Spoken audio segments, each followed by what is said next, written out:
Is this thing on? Hey y'all, I'm Laura, aka Kiki, and welcome to my element. I'm so excited to be bringing you guys along my little journey of holistic health and diet and fitness and spirituality and all that good stuff. This is such a great platform for you guys just to get a little bit deeper and more detailed into what I do, and hopefully you guys can be inspired from that. It's truly my passion, just honestly to share my knowledge of everything that I learned on my path. For someone like me, it took years to learn it by myself, but knowing that I could give somebody a little head start, and even though it might not be for you, it's still good to stop by and give it a listen, and hopefully something will be sparked. And we're starting it off with a little Q&A Sunday. I finally have a nice little sit down with you guys. I do these every Sunday on Kiki'S Element. If you're following me there, then you probably dropped a question. I have all those questions ready for you, and I'll just be picking through a couple of them today. Let's get it started. Let's kick it off. Question number 1. This is actually a really good question for you guys to get to know me a little better. Do you create plant-based meal plans for people? Yes. I'm a holistic nutritionist and health coach. I get people up and going on their journeys towards health through natural remedies like food. One of the biggest things that I always say is plant-based eating is cool and all, but it's not always done right. So the meal plans that I create are going to supply you with all the nutrition you need depending on the type of lifestyle you live. Whether you're an athlete, maybe you're working a sedentary job, to make sure that all the minerals and vitamins are balanced and that you're getting in absolutely everything that you need so that you get high energy, still at your top health, and that you're not compensating anything. So if you need a meal plan, my website is on this channel, so just go check it out. I'll leave it in the link below. Thoughts on meal prepping and eating the same thing throughout the week? When it comes to meal prepping, I think that it is absolutely amazing for anybody that doesn't have time to be in the kitchen and cooking breakfast, lunch, and dinner every day. Let's face it, we live in a high, fast-paced society, and not everyone has time. You know, we need to make money. We need to have a roof over our heads. When it comes to eating the same meals every day, if your meals are lacking certain nutrition in them, you can dig yourself into a little bit of a hole. You lose out on a lot of vitamins and minerals. You just need to make each meal that you're meal prepping very, very various and nutritious and diverse. If you're meal prepping, try to switch the meals that you're doing every single week. You'll get more variety into your meals to make sure that you are providing your body with everything that it needs. At the end of the day, we don't want to rely on our supplements. We want to make sure that we're getting as much as we can through the foods that we eat. Tips to deal with the loss of a loved one and not feel overwhelmed by all the suffering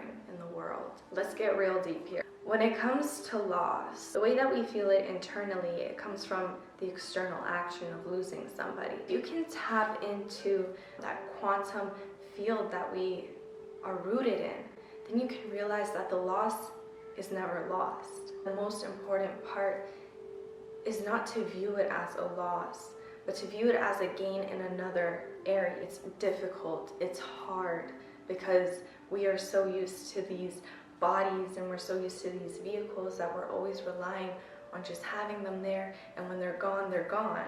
So when it comes to loss, it's more so just about dealing with how you view the loss, changing the perspective that you give this loss. Everything is polarity. Where there is loss, there is gain. Where they were lost in our 3D, third dimensional physical reality, they have now been gained in their soul's journey somewhere else. And I think that in itself is beautiful. And even if it wasn't at the timing that we expected, we can never have expectations. You can change that inside of yourself. It becomes so much easier to deal with all of this in the external world. Because being here is not easy. Like you said, how do you deal with all the suffering in the world? You don't. You deal with what is inside of yourself. Are you suffering? Are you feeling despair and distress? Then you fix that for yourself. Suffering in the world, the chaos in the world will never go away until we all deal with our own distress and suffering. The most that we can do is work on ourselves every single day and heal ourselves. There's nothing to suffer when you understand that this world is everything and that we are everything. And we can allow ourselves to liberate, to expand with everything else around us. There's nothing ever at loss. It may be gone from our physical, but it's not at a loss. It's at a gain somewhere else. Let's pick up the vibes a little bit. How do you keep yourself so motivated to work out as much as you do? Motivation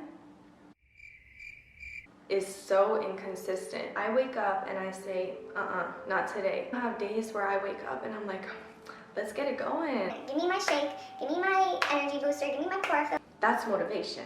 Do you see the inconsistencies in that? One day I wake up and I say, and the next day I'm like, I'm on this. You have to get motivation out of the way when it comes to getting yourself to doing something. If we're always relying on motivation just to get us started, it might happen half of the time. When it comes to motivation, you can use that to fuel what you are already doing. But to get to doing it, that's dedication, that's commitment to something. That's self-accountability. Yes, I have this in my plans, I have this goal, and I'm gonna go and get it. And then you can use that motivation just to simply fuel you to do it at a higher energy. It's okay if the motivation is not always there. Your performance may not always be top tier, as long as you are still doing what you have to be doing. I'm not motivated all the time. I'm motivated, but not all the time. I love you too, but I don't like you all the time. But I'm dedicated, I'm committed, and I will hold myself accountable to this journey every single day, day in and day out. Thoughts on raw vegan diet depends from person to person. Give you my personal opinion. I have a very messed up and weak digestive system. It has healed a lot from what I've done to it in the past. If I simply take myself off of how I carry myself nowadays, I'll be back in that position. For me, raw veganism is not it. So foods that honestly have to be cooked before we consume them. It doesn't mean that we have to, saute everything with all these spices and everything, but it has to be slightly cooked. Just a little bit. Most nightshade vegetables have to be heated up before consuming them, as well as seeds. When it comes to a raw vegan diet, I think it's great for people that can handle it on their digestive system, that have strong digestive systems that just work through anything. I'm not on the same page. I'm in a lot of distress and bloating and gas. Now my digestive system is working overtime, whereas when you cook it, it's already breaking it down a little bit. If you can handle it, go for it. I think it's a great way even to use as a cleanse. What do you think is the most important habit to get into? We're all so different and we require such different things in this life. Especially with social media these days, we don't realize how much we're actually comparing our lives to others and saying, oh, they're doing this every day, I need to do the same thing. No. Every single habit is so different from person to person. The most important habit to get into is simply taking each day to understand yourself.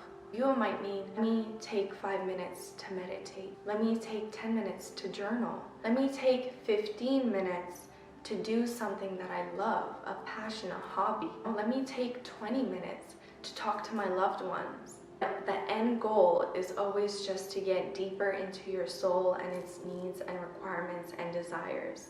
If you can make a habit of understanding yourself, self-love, your self-care, your self-reliance, accountability, your habits in general will just become that much better. You understand what is right for your soul.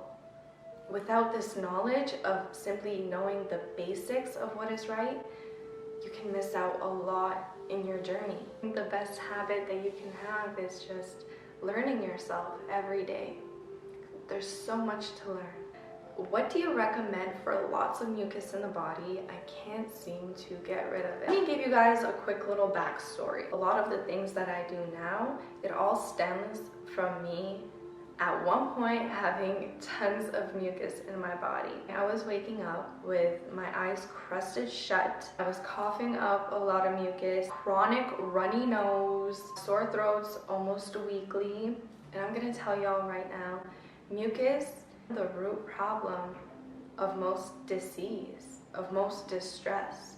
Mucus comes from inflammation, and inflammation simply means that our body is in distress. It's in an acidic state. My biggest take on combating mucus is simply going alkaline. 100% alkaline. This was back when I was still eating everything. The first thing that I did was I took out coffee. I started removing all the other acid forming foods. Dairy gone, all meat gone. It also meant cutting out all the vegetables and fruits that we, presume to be healthy, but in reality they're acid forming. I just want to create an alkaline environment so you're no longer instigating that push of creating mucus in the body. So now that you have an alkaline environment in your body, what you want to do is actually clear everything out. The way to do that is through things like enemas or colonics. I did it through a very high fiber routine, which is actually up on my Instagram, where I use psyllium hulls and husks to clear everything out. So I'm just gonna say this real quick. I got a lot of questions on my skincare routine. I'm actually gonna use as an idea for another video, so stay tuned for that. A quick tip: I hate to be that annoying person that always says Skincare is all about what you eat and how much water you drink. it really is. Everything that has to do with skin always stems from our gut.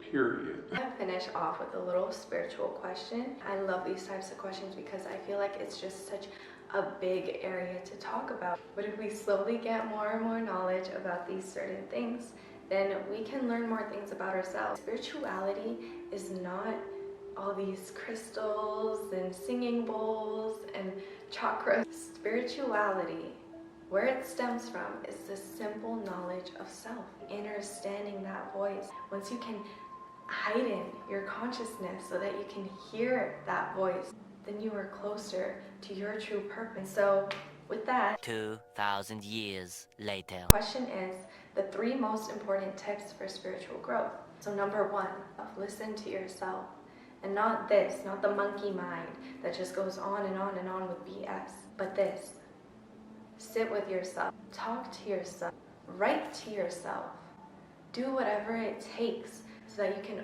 open up all that blockage, open up those gates that you put on to your heart and your soul, and just listen. The second tip I have is eating consciously and putting things into your body consciously, living consciously, creating an environment for yourself that is very high conscious, removing all the toxins from your home, removing all the chemicals that we put into ourselves. The fact that that is even normal in this world. Removing all the toxins that we put on our skin, removing all of those layers so that we can heighten into our consciousness and live deep inside of there. Third tip I have: doing things for yourself so that others can be sparked or inspired by it, because you can't pour from an empty cup, but it is also the action of pouring. Once you elevate yourself to a certain point, then you can share it with others. When you are selfless, then you can expand and grow higher and higher in consciousness. The higher levels of consciousness are all love and sharing and unity. So consciousness that we see in the chaos in this world now, that is all division. When you're high up in consciousness, your spirituality grows so much more. Because when you're up there, even looking down at those lower vibrations, you still have nothing but love for them. So my third tip was just sharing. Sharing what you know, sharing and inspiring. Even if they still can't see through it, shine that light. So those are some of the questions that I got to today, and we'll be doing Q&As every Sunday here. Comment those video suggestions. Let me know what you guys want to see in my little element. I have so much to share with you. Thanks for coming. Wholeness, balance, and vibrations always.